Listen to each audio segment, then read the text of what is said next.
find Melachim 1. It is Achav, the son of Omri. Omri developed idolatry in the country, but Achav really did it with a lot of heart and a lot of soul and a lot of logistics. Idolatry has now become institutionalized during the time of Achav, the king of Israel, the northern king.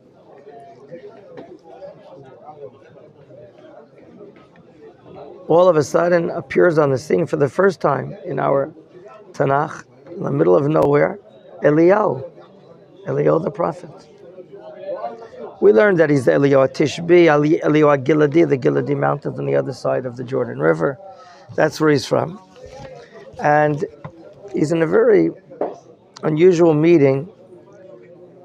The Talmud says, it's not written here in the Tanakh, that he went to pay a consolation call.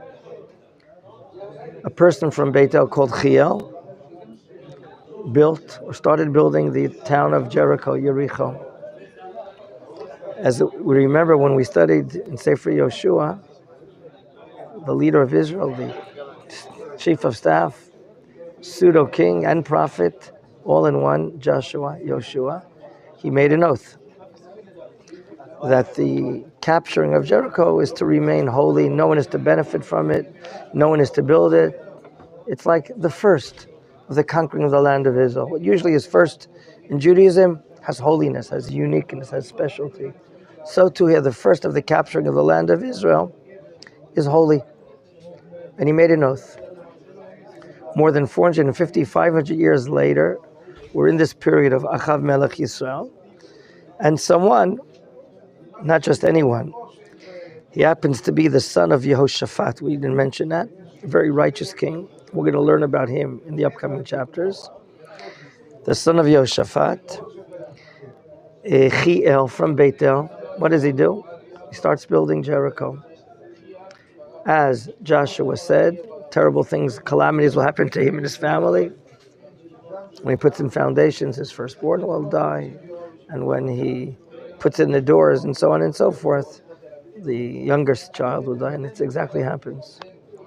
Chiel is sitting in mourning for the loss of his children because he violated the oath, a swearing of Joshua hundreds of years ago. Two VIPs come to the house of mourning. One is the king of Israel, Achav, the king of northern Israel. And the second, this is a Talmud, doesn't appear in the Tanakh, Eliyahu. And they meet together. Achav, who not only believes in idolatry, but has made it a national way of life, okay? And has built places of institutionalizing idolatry in the country, and he has imported a woman from Lebanon. You know her name? Zevel. You remember hearing that? The word Zevel is garbage. She, whether she did Gior or not, is argumentable, but she is very strong with a lot of passion that there has to be idolatry. And she has a lot of influence apparently on her husband Achav. Later we see that she outlaws the prophets of Israel. And she seeks them out to kill them, as we see in this chapter. Eliyahu is chastised by the king. And the king says, what are you talking about? The student is Joshua, right? Moses is the teacher. The words of the student are fulfilled. Is that what it's telling me? But the words of his teacher, Moshe Rabbeinu, in the second paragraph of Shema, what does it say? That when there's going to be idolatry in the land of Israel, God will stop the skies and not give them rain? So it's baloney, your Torah. It's not true. That's what the Midrash says. Eliyahu hears that, and he makes an oath. And in his oath, he bans rainwater. Wow. A prophet has so much power. God went with him. He makes an oath in God's name that there will not be rain until I say so. What is the point between these stories? these two stories of Chiel, the Shiva, and the making of the oath of Eliyahu Navi. Eliyahu Navi, we know that Eliyahu Navi, he wants people to get closer to Torah, to monotheism, to believing in one God and leaving idolatry. However, Eliyahu Navi's approach is bang, bang, bang. Very stormy way. There's an expression, maybe you heard of it, it appears, I think, in Pirkei Avot, Yikov Hadin Etahar. If there has to be judgment, let it plow through the mountain. I'll do anything and everything that there be judgment and justice. Okay? It's very stormy ways, very, very difficult personality that he wants to cause the people to do tshuva, bang, bang, bang. Now, there are two ways to cause the collapse of idolatry and the kingdom of Achav. One is militarily, and the other is economically. Militarily, Eliyahu doesn't have an army to fight up against Achav. By the way, we see later that Achav's kingdom, powerful is not the word. Strength is not the word. When he's searching for Eliyahu Navi, and he wants to stop him from what he's doing, or maybe force him to give rain, do you know what he does? He forces every sovereign entity in the Middle East to search for Eliyahu Navi. He can't find him. How does he force other entities? So one of my Rabbis, Rav Eliyahu Mali, the Rosh Yeshiva in Yafo, in one of his articles he writes, that means Achav is a political military leader in the Middle East. He's able to force every country, help me search for Eliyahu Navi. And no one's finding him. How can he force other countries? Answer, he's powerful. That's a sign that he's powerful. So we said there are two ways that you can perhaps cause the collapse of a kingdom. Either militarily, which Eliyahu cannot do. That means he's very strong in Achav. Or economically. He goes through the economic journey. If this kingdom doesn't have water, and it doesn't have rain for 3 years, as we're learning, food, where is it? How much can you bring from Turkey on imports? Okay, or from Italy or other countries? How much can you import? In those times, there was no importing food. Number two, to harvest grains, the basic staple products. What are people eating? Now, I know you enjoy meat. Yeah, right? You know, some of the Moroccans only have a Bissari kitchen. They enjoy meat so much. There's no such thing. You've heard of that before? No. Yeah, they have like no halavi, forks and cups and stuff like that. I heard there. So maybe they'll eat meat instead of bread, no grain. But what are you feeding the animals? Tuna fish. What are you feeding them? We see that apparently the kingdom of Achav is being mutilated. He has no money. He can't even pay his civil servants. The situation has reached a new height. The king Achav, he has a minister of internal affairs called Ovadiah. Ovadiah, later we learned that he becomes a prophet.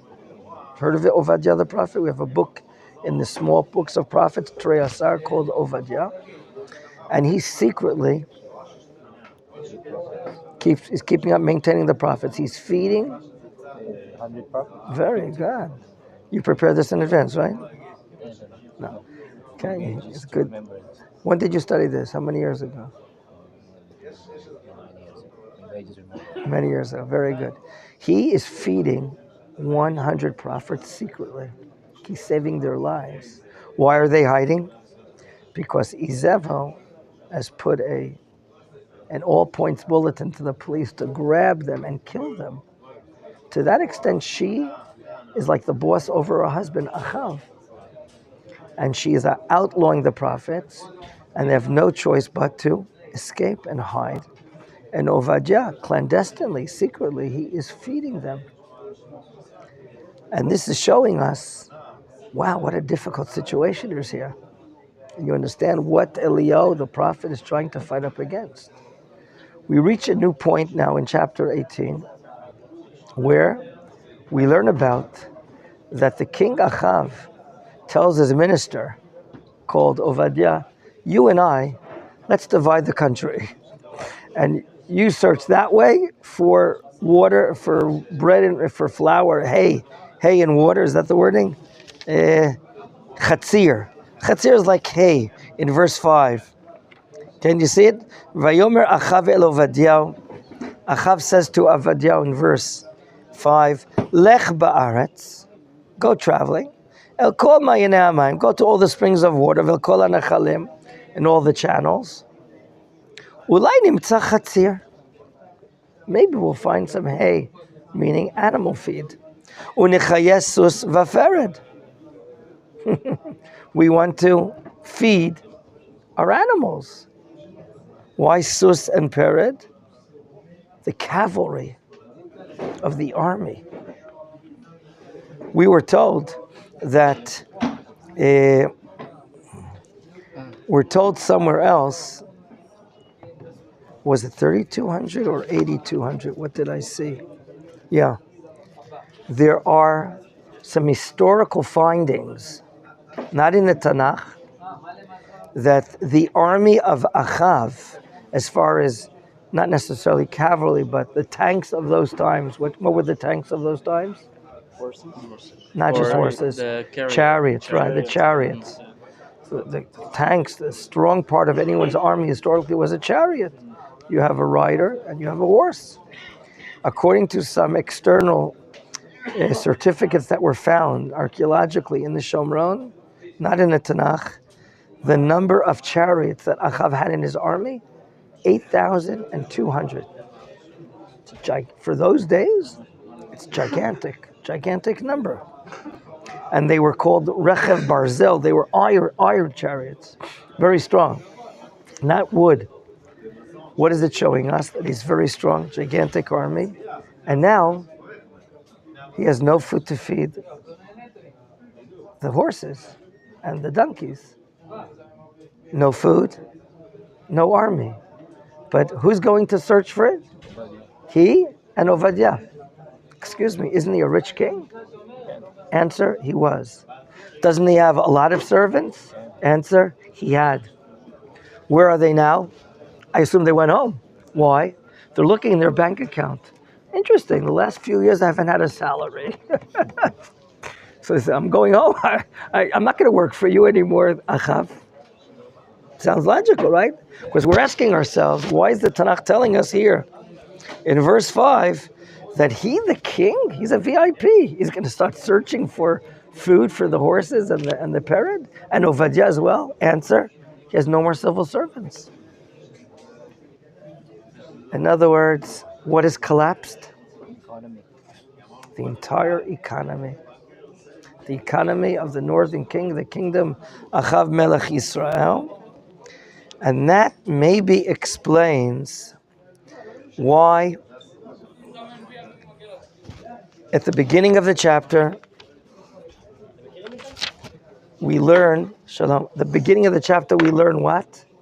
God appears for the first time to Eliyahu ever since he sent him to the woman Tzorfati. No, it's not France. There's a town called Tzorfat in Lebanon where he meets up with a widow and a yatom and an orphan, and he takes care of them. He does miracles for them. This is the first time he's now ordered by God, go appear to Eliyahu. I think in one of our shiurim last week we asked ourselves, well, why is it that now Hashem is sending Eliyahu, go appear to Achav? Again, the commandment is this. At the beginning of the chapter, God speaks in a prophecy to Eliyahu, go and appear to Achav. Maybe now, after the fact, we understand why now should he show up and meet up with Achav.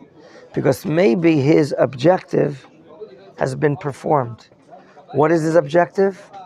He wants to collapse the economy of the kingdom of Achav. And then as a result, maybe they're willing to do repentance, tshuva, leave their idolatry, come back to serve one God and one God only, not go to the synagogue on Shabbat and the church Sunday morning and do two things, Okay. There's a course in college you can study what's called comparative religion. Have you heard of that?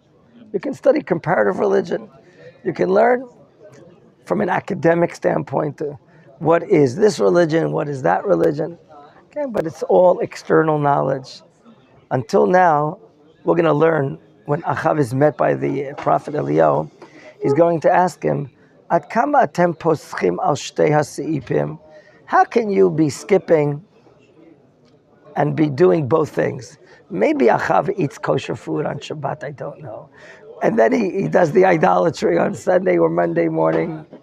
The details are not so important. The point is, I'm sure he keeps some of the tradition, yet he's doing other things. So maybe the time now is right. Hashem sends Eliyahu to see Achav. Maybe the terrain, the turf is now ready for tshuva. And therefore, maybe the correction that Eliyahu wants to keep and do is now coming up. That's where we're holding. And remember, 3 years, no rain, hardly any food, no army, you're collapsed. Okay? Let's now continue with this last meeting. We saw in verses 7, 8, 9, 10, and 11, and 12, the last thing we studied in our last shiur. Eliyahu is coming closer to somewhere in the Shomron, meeting up with the king of Achav, and who does he happen to meet? Ovadia. Now Ovadia, we're told at the beginning of the chapter, quote, Haya yarei et Hashem me'od. Had a lot of fear of God. We said that's a very unique term that doesn't appear in the Tanakh. That means Ovadia.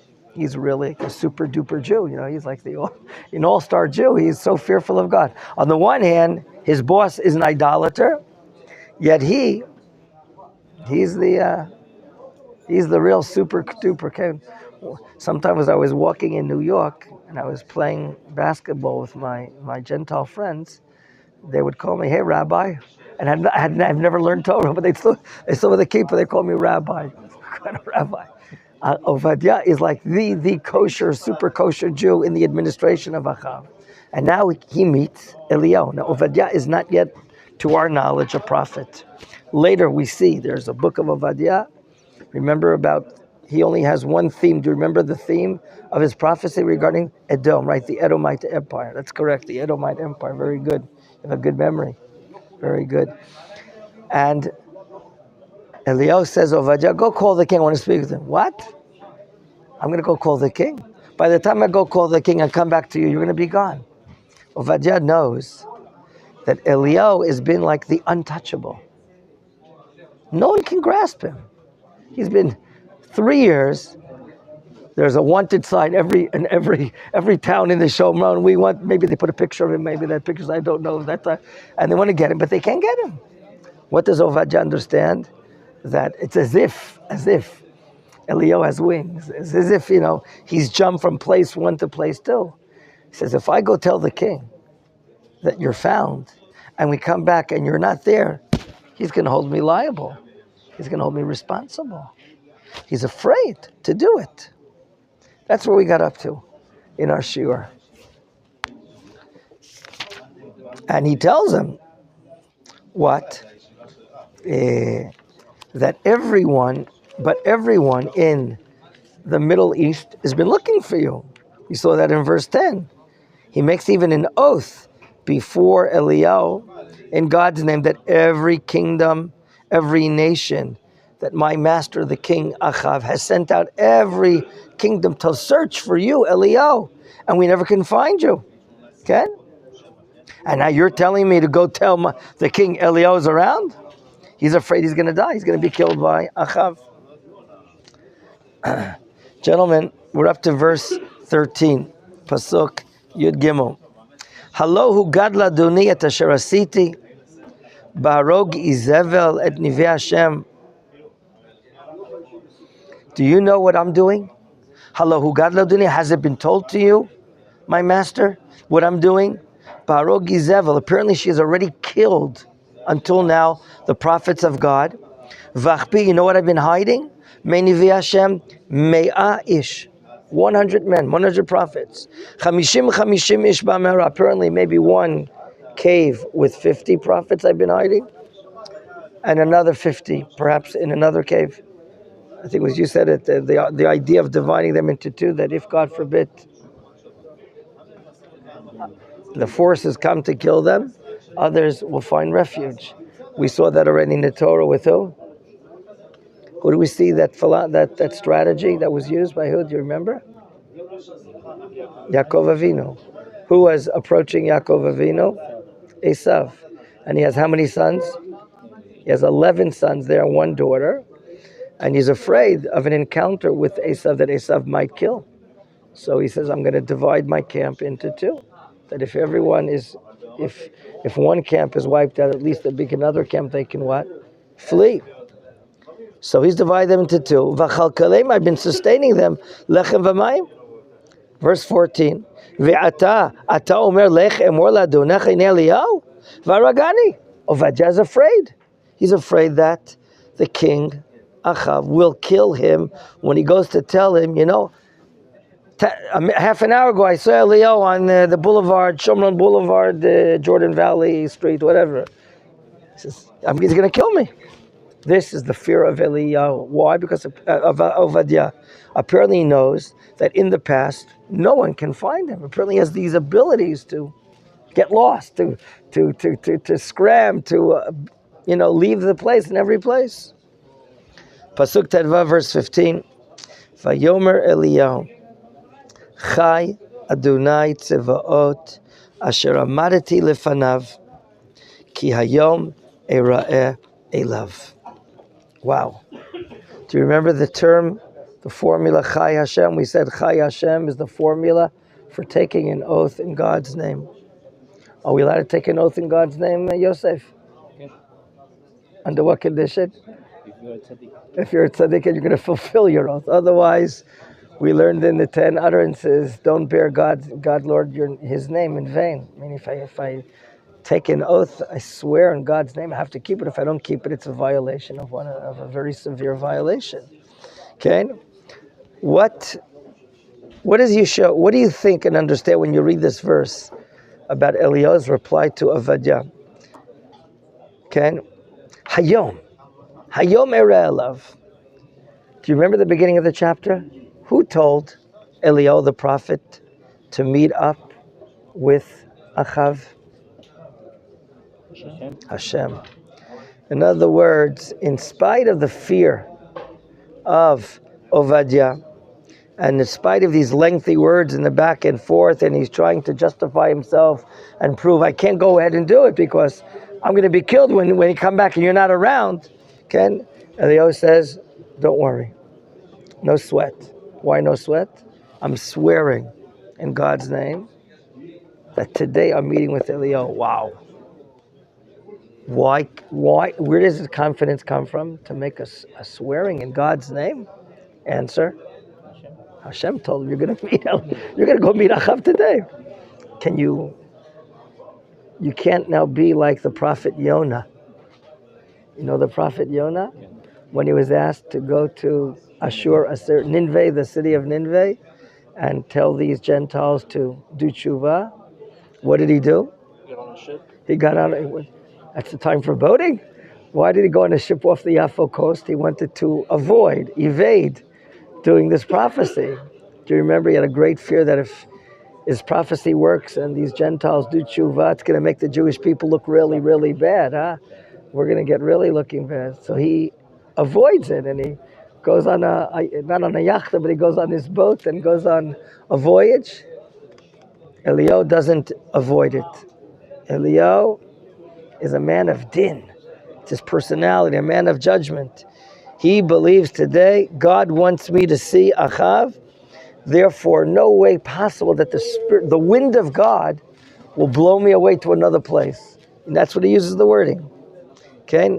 Before, the fear was that the Ruach Hashem, in verse 12, right? The fear of Vadia is that the wind of God will just lift you up and take you elsewhere. Okay? No, it's not going to happen now. Okay. Pasuk Tet Zayin, verse 16. Vayelech Ovadiah likrat achav vayagelo. Ovadiah, he's in the army we call it the tough pay. Tachat pikudo, he's under the command of the king.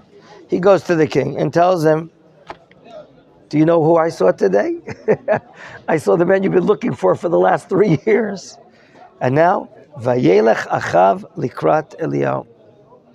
On the one hand, it sounds like, some humility. The king, if he was so powerful, now he's like, I'm waiting here, let him come to me. But he doesn't say that. Why not? Because he doesn't have any army anymore. No army. As a result, No real power. No power. In fact, do you notice that he's not even called Melech Achav? The term Melech doesn't appear. We can learn perhaps what you're saying, Asher, that he doesn't have the strength or power of a king. And therefore he's now walking with Ovadiah to meet up with Eliyahu. You wanted to add something? Pasuk Yud Zayin. And now we have the encounter. Let's add some music. There we go. Vayi kirot Achav et Eliyahu. Vayomer Achav elav. Ha'ata ze ocher Yisrael. Wow. Are you the one causing so much destruction? It's a very hard term. In other words, he's accusing the prophet Eliyahu.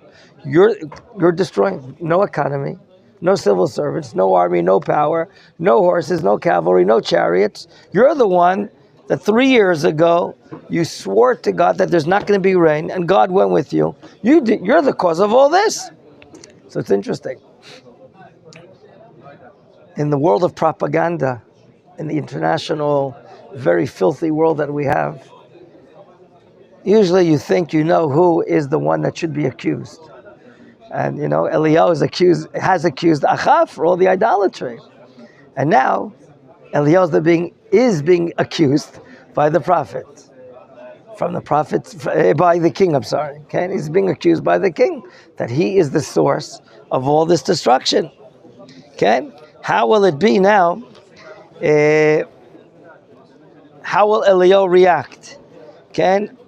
Achav is complaining deeply, severely against Eliyahu, that he's the one that's caused all the power, the force of his kingdom to drop. It's not his private kingdom. It's not the private kingdom. It's not the private honor of Achav. Ella, he calls him, do you notice what he's saying? You're the one that's destroyed Yisrael. He doesn't take it as a personal affront, insult. He doesn't say, Ata ocheret Achav, or my kingdom. He's talking on a national level. You're the one that has caused terrible destruction to the nation of Israel. We mentioned in our study last week that the Tanakh doesn't give us an indication how people are suffering. The Tanakh doesn't give us an indication how people perhaps are dying from famine, from no food. We can only assume that's what's happening. And here he's putting all the blame, the national blame, on the national destruction. Okay? Ata ocher Yisrael. In other words, what is the concern of Achav? The nation. Do you understand? His concern is not he himself, I. Ocher Yisrael, his concern is the nation. This is one of the highlights of this quote-unquote terrible king, that he cares very much for the nation of Israel. Okay? Idolatry every place. His wife is overpowering him to kill the prophets. Tragedy, tremendous tragedies, national tragedies. And yet, he still cares for Israel. And Eliyahu, you're causing all this destruction. Okay?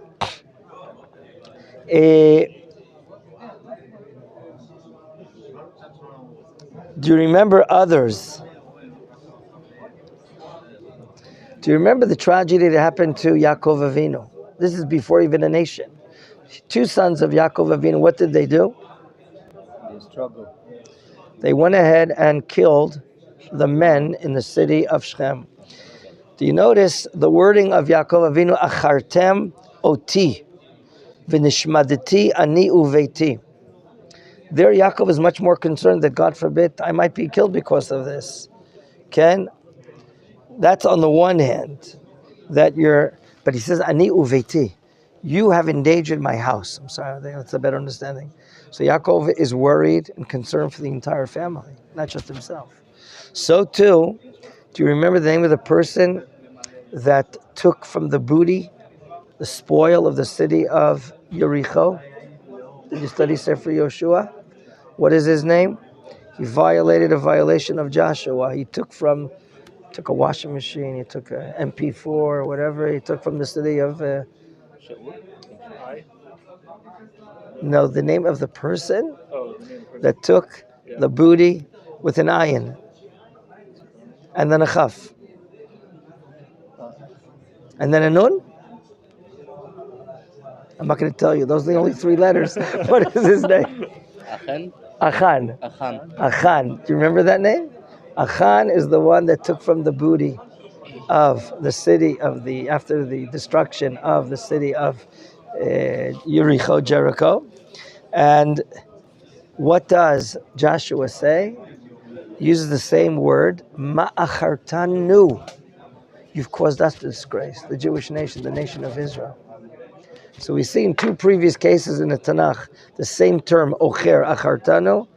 The concern is the klal, the unit, the collective, the family or the nation of Israel. So too here, okay? What does Eliyahu respond? Pasuk Yudchet, verse 18. Vayomer, lo acharti et Yisrael, ki im ata uveit avicha ba'azovchem et mitzvot Adonai vatelech acharei ha'be'alim. The reply of Eliyahu says, I want to show you the root of the tragedy. I want to show you where everything started. Why are you economically devastated? Why is Israel without food? Why is Israel without rainwater? Because of you, because of the great idolatry. Okay, and you're the one that brought all these difficulties upon yourself by proliferating, increasing so much idolatry here in the country.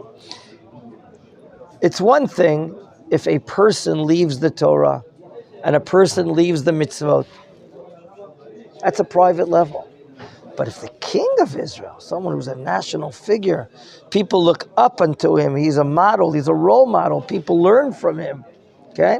People learn from his greatness, then, wow, that's something. And going after the Baalim, ever since the Canaanites were here, it's been a favorite idolatry, the Baal type of idolatry. That's the reason why Eliyahu made a decree that there be no rainwater. Okay? It's a result of the sins of Achav. Okay? Very, very strong. Now, who's here? Eliyahu and Achav. Maybe Ovadia is here as well. There are no police officers. Police, go right. There's no one to say that. There's no one to arrest him. Notice what the strategy of Eliyahu is in verse 19. Ve'ata, and now, Shalach kivotz elai et kol Yisrael el hara Carmel vet niviyei habal 450 univiyei ha'ashera 400 ochlei shulchan izavo.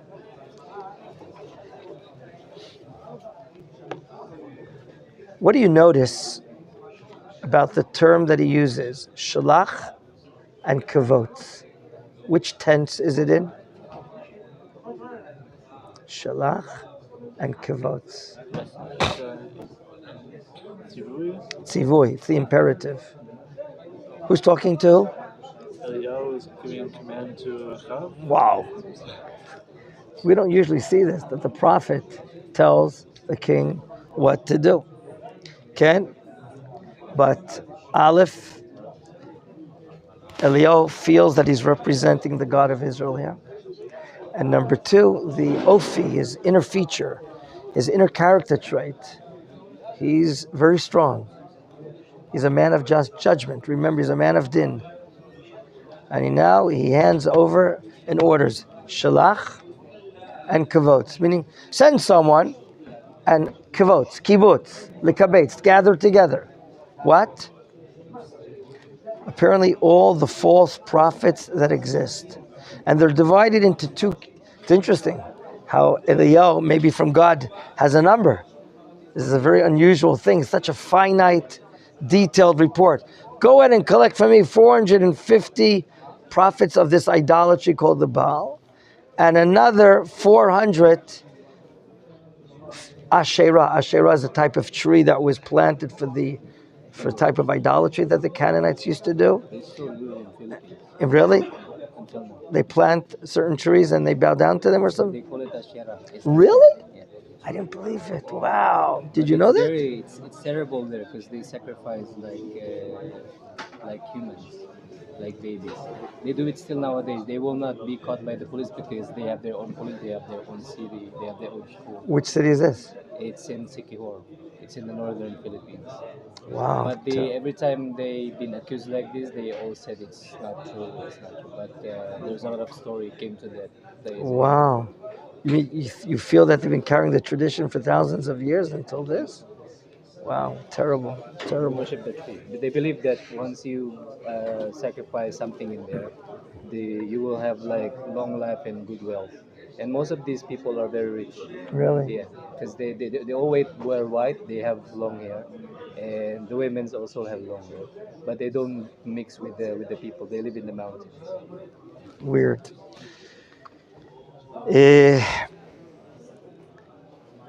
We're going to stop here in this pasuk and understand that Eliyahu wants to have a showdown on Mount Carmel. Do we know where Mount Carmel is? Right, in the Haifa region, right? After Zichron Yaakov, the entire mountain region up to Haifa. There's a west side of it towards the Mediterranean. There's the east side of it towards Tivon and other places. Beautiful area, beautiful countryside. This is the same that we did Tiuli in Carmel. We went to Mount Carmel. We went for Shabbat to Tirata Carmel. Yeah, it's the same area. Right, we went to Shabbat last summer to Tirata Carmel. Now, he has a number, apparently through prophecy from God.